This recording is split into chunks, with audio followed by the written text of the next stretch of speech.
In Kuala Lumpur is Olsi Yazechi, an assistant professor at the International Islamic University in Malaysia. Olsi, thank you so much for your time. I haven't seen the latest numbers.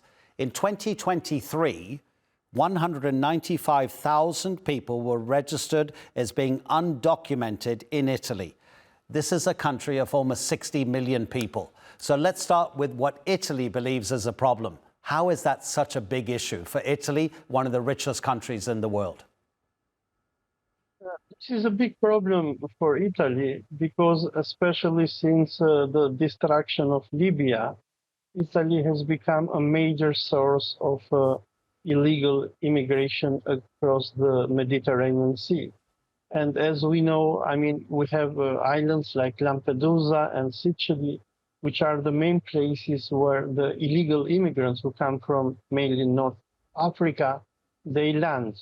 And this has created so much internal problem in the country. The reason why we have Prime Minister Meloni and then we have Lega Nord in power in Italy, which are right-wing parties, shows the popular discontent.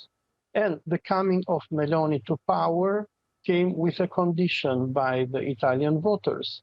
They promised to the Italians that they were going to deal with the issue of the refugees. We have many of these refugees who are being killed or drowned in the Mediterranean. And then we have many others who escape from these detention centers. And they bring so much internal problems to Italy. Okay, let's not go there, because that becomes much more complicated in terms of the story we're covering today. Because quite frankly, Olsi, it could be that politicians are using undocumented migrants to try to cover up some of any country's other potential internal issues. Let's look at the practicalities of what has been decided between Rome and Tirana. Are the Italians essentially buying the problem, paying someone else to deal with their own issue?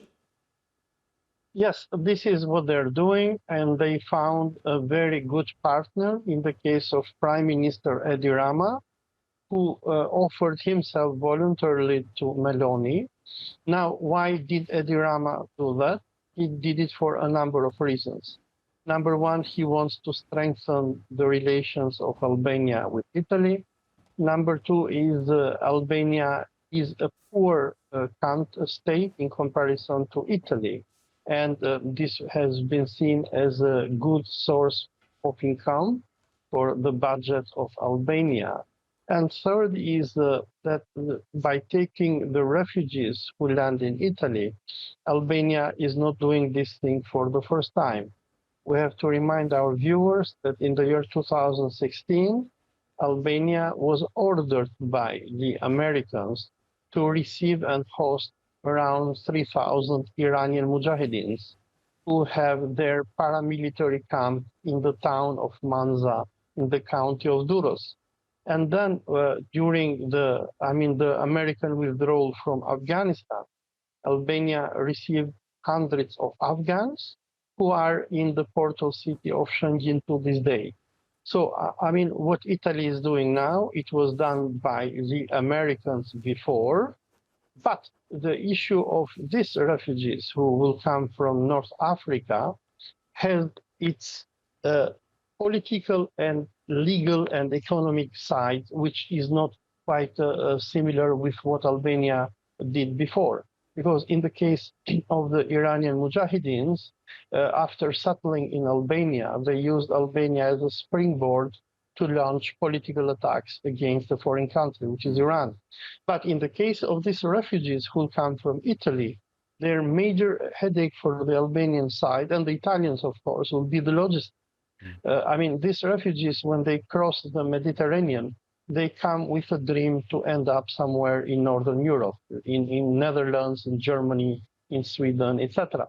So they mainly use Italy as a springboard.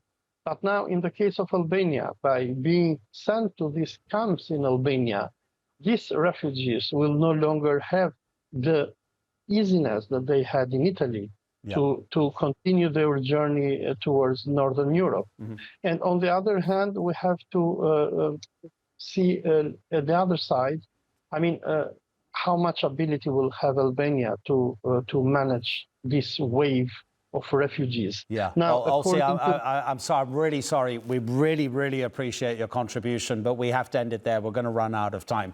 Olsi in Kuala Lumpur, really appreciate the analysis. Thank you.